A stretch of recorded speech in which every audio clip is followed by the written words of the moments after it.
Alright guys, we are back. Welcome back to the channel.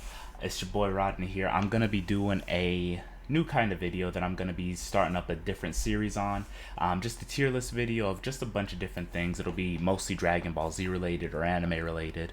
But this one is going to be the beginning of the tier list series as a whole, and it's just going to be the Dragon Ball Z games that I think are the top 10 Dragon Ball Z's games in the franchise that I've personally played. So anything I haven't played is not going to be on here. So before we get into this, I do want to go ahead and start putting this in the beginning of every video. Please leave a like, comment, subscribe, do all of that good stuff. You know what I'm saying? It would really help me out. But let's go ahead and get into this. So taking a look at this, there are just a couple of honorable mentions that I would like to put in.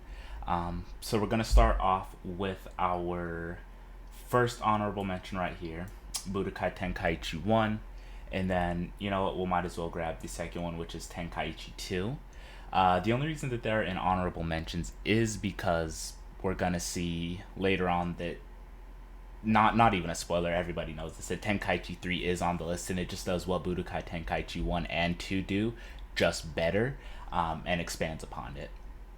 Next one that we're going to have here for an honorable mention is Dragon Ball Heroes. It's a super solid game. Super innovative. It has a whole bunch of different things that we'd love to see. The what ifs, the different fusions, and just a bunch of different stuff like that that isn't in a traditional Dragon Ball Z game. So with that being said, we're going to go ahead and keep that as the honorable mention section. So starting here, outside of the honorable mentions, we're going to go ahead and move over into the just bad section. These are games that I have played that are just, they were either super promising or they were just something that I bought because of hype and then they just let me down horribly. So the first one, I'm pretty sure you could tell, is Dragon Ball The Breakers. This thing is horrible. This is a very bad game.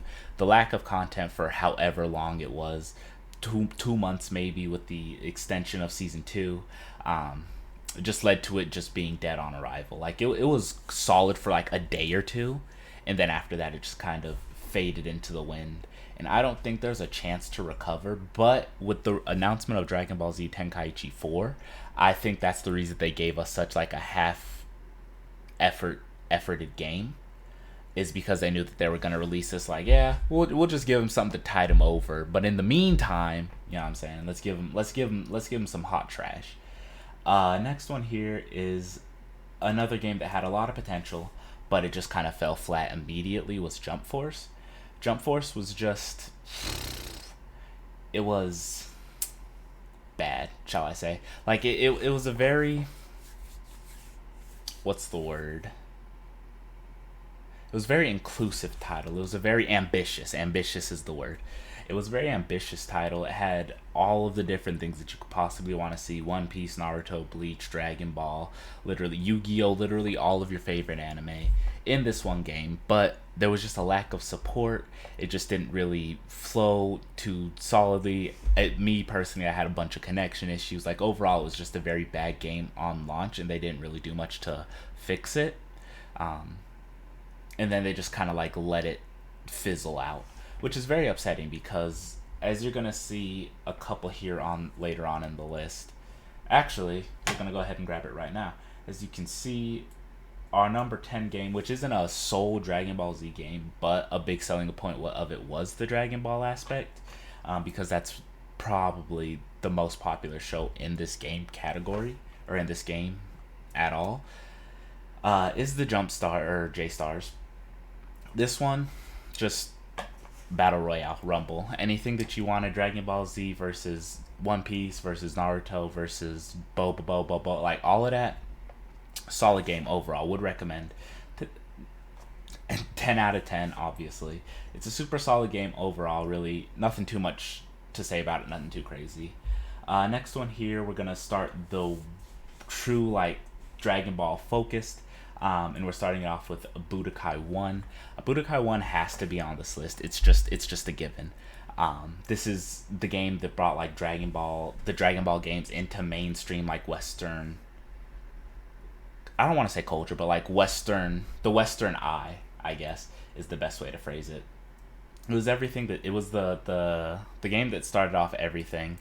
and I don't know what just happened there. It was the game that started off everything, and it just kind of introduced people that haven't seen Dragon Ball to Dragon Ball up until the Cell Saga, and the fans of Dragon Ball that had been watching and just following it for that entire time. Just gave them something interactive and playable to play. It was a super good game. The roster was pretty standard for what you would want from it. Goku Super Saiyan 1, because we didn't get to Super Saiyan 2. That was in the Buu Saga.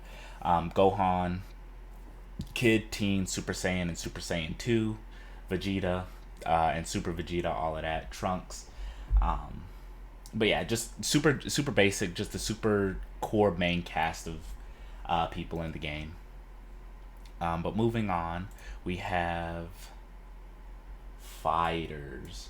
So Fighters, for me, right? This is a really good game. I think Fighters is one of the best games that they've released in a long time.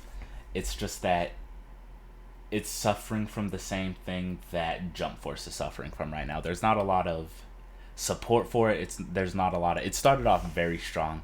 The season passes all the way up until like Android 21, the lab coat 21, not the Majin, but up until that point, it was super solid. But after that, it just kind of fell off of a cliff. There were promises that weren't kept up with like the bat net code or something like that. I don't know what it was called, and then just lack of content after a certain point of 21 being dropped. Overall, it is still a really fun game. Just give it a little bit more support, give it a little bit more patches, release a little bit more content, and we can move it up. Another one, and this might be personal bias, is the second of two handheld games on here, which is going to be Shin Budokai for the PSP. Shin Budokai was my only game I owned on PSP that was a Dragon Ball Z game, and this game took all of my time. This game had just an expansive roster. It had really good characters. It had all the like what if fights, super solid combat, just everything that you would want from a Dragon Ball Z game and a PSP game. It ran very fluidly. Graphics were really up to date with it. It was one of the highest graphical games that I've seen at the time, because again, PSP. But overall, just like Budokai, super solid, great storyline. Had a couple more things. As you can see, Gogeta was on there, so it went into the movies, all the way up until at least Janemba. I don't remember too much about the game. I just remember that I enjoyed it much more thoroughly than Budokai 1 and Dragon Ball Fighters. That might be nostalgia talking, but it's my list, my business.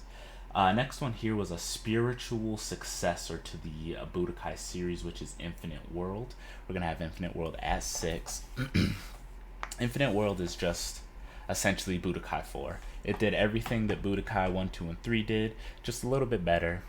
Graphics were a little bit stronger because it came out later. I remember going into the Walmarts, just when I was a kid, had no money, and I sang a song. And it wasn't even a song. It was just singing the titles of two games. It was Sonic Unleashed and Dragon Ball Z Infinite World. I'd just be walking down the aisle, Sonic Unleashed, Deep Z Infinite World. You know what I'm saying? And I never got these games until much later on in life. But Infinite World, super solid game. Just takes Budokai 3 and enhances it, moves it up.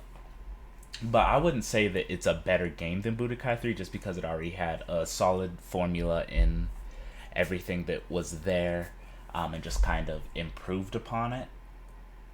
But Budokai 3 was still a little bit more enjoyable. So above Infinite World, we're going to have the game that keeps on giving. This game, Xenoverse 2, just doesn't stop, man. This game has been getting constant support since day one. It literally just got Cell Max the other day. Like, what are we talking about? It's one of the longest lasting games, with continual support. Obviously, like Tenkaichi with all of its mods, and just like Dokkan and things like that have just been going on forever, with continual support, continual content updates, and everything like that have been going on a little bit longer. But overall, it's just one of the greatest games of Dragon Ball games of all time, and you can't deny it at this point. Me personally, I didn't like the mechanics, but I can see where people like it. The customization aspect is a really fun aspect. The time patrols are very fun. Like the whole time patrol storyline is really fun. But yeah, I had very limited interaction with Xenoverse 2 just because of my dislike for the core fighting mechanics. So I think I finished a couple of missions, recognized that it was better than the other games on this list, but not good enough for me to continually play. So cracking the top four, this one's going to be a very controversial choice, and that is going to be Budokai 2. So Budokai 2, right?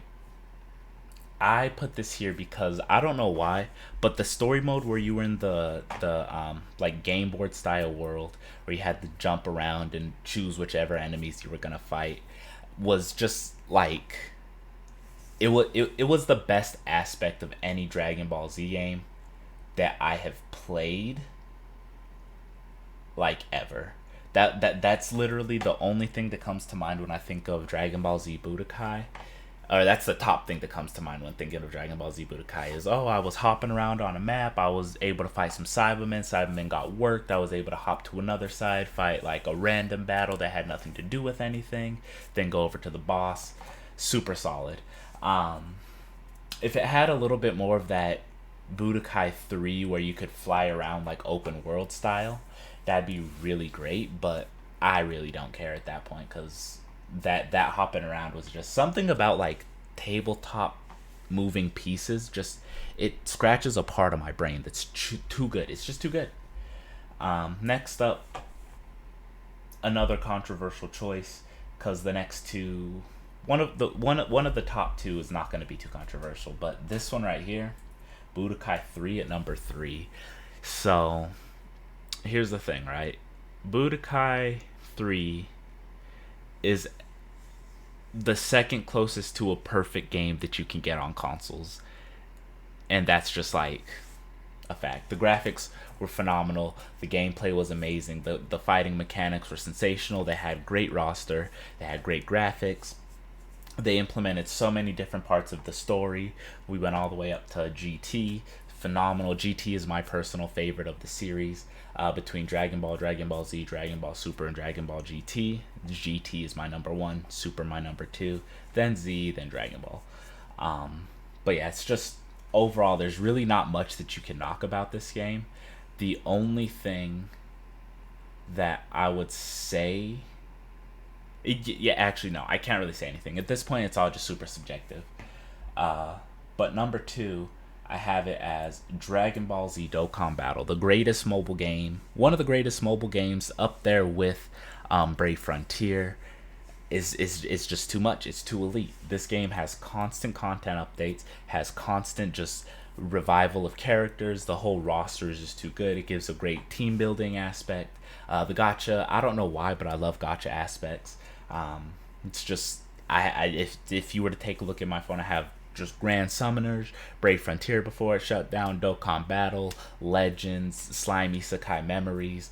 Like, I just have gacha games on top of gacha games. And I think it's because my luck is really good that I thoroughly enjoy this game. But other than that, like, the unique story, the fact that you can play as all of your favorite characters except for Beast Gohan, and then just seeing like all of these different animations and the time and effort that they're putting into it is just a very elite thing, and it's just gonna continue to keep going. Like during the worldwide or the tournament for the year 8 celebration, like the fan meetup, they did say that they were going until at least year 10, which is great news for us Dokkan players because that's at least another 2 years of consistent content, lined up content that's just going all out. But it just can't compete with the number 1, the Dragon Ball Z Budokai Tenkaichi 3. Like, this game right here is the pinnacle of Dragon Ball Z games. And there's nothing I can criticize about this game. The amount of community support that it has with all the mods, the massive roster that it has, like the costume changes that you can do. Super Saiyan 5 Gogeta was my favorite thing, like in the game with the red Pataras. The Patara system, world tournament system, combat system, the open world fighting aspect of it, story mode, what ifs, like literally everything that you could possibly want in a Dragon Ball Z game, and things that you didn't know you wanted are all encompassed in this Tenkaichi 3. Like, my favorite thing that they got rid of and that they didn't bring back in Dragon Ball FighterZ, it would have been phenomenal. And it's all in the Budokai and Budokai Tenkaichi series, is the powering up from base to whatever your max form is. So base to Super Saiyan, Super Saiyan 2, 3, and then GT, I guess. GT Goku, Super Saiyan 2, Super Saiyan 3, Super Saiyan 4, then fuse into Gogeta. Like, everything about that is just, it's exquisite. It's one of the greatest just games masterpieces of all time, and I'm trying to find this as we speak. I recently went out and bought Budokai 2 and Tenkaichi 2. Those two weren't too bad, but finding Budokai 3 and Tenkaichi 3 is a real problem. So if anybody knows where I can get a Tenkaichi and a Budokai 3 for the low, you know, not like $300 each, let me know. I'd be more than happy to, you know, work something out, if it's you or somebody that you know. But really, this is my top 10 Dragon Ball games, with some honorable mentions and just the trash games. But leave your own opinion, you know, in the comment section. Let's see kind of what you're at. Because I know people aren't going to agree with this, especially having Dokkan above Budokai 3. That's going to be blasphemy for a lot of people. But you just got to kind of look at it objectively of where things are at and just how expansive the game has gotten. But really, I just kind of want to see what y'all's opinions are. So go ahead, leave a comment in there. You know, again, like, subscribe, do all that good stuff. But I'll catch y'all in the next one. Peace.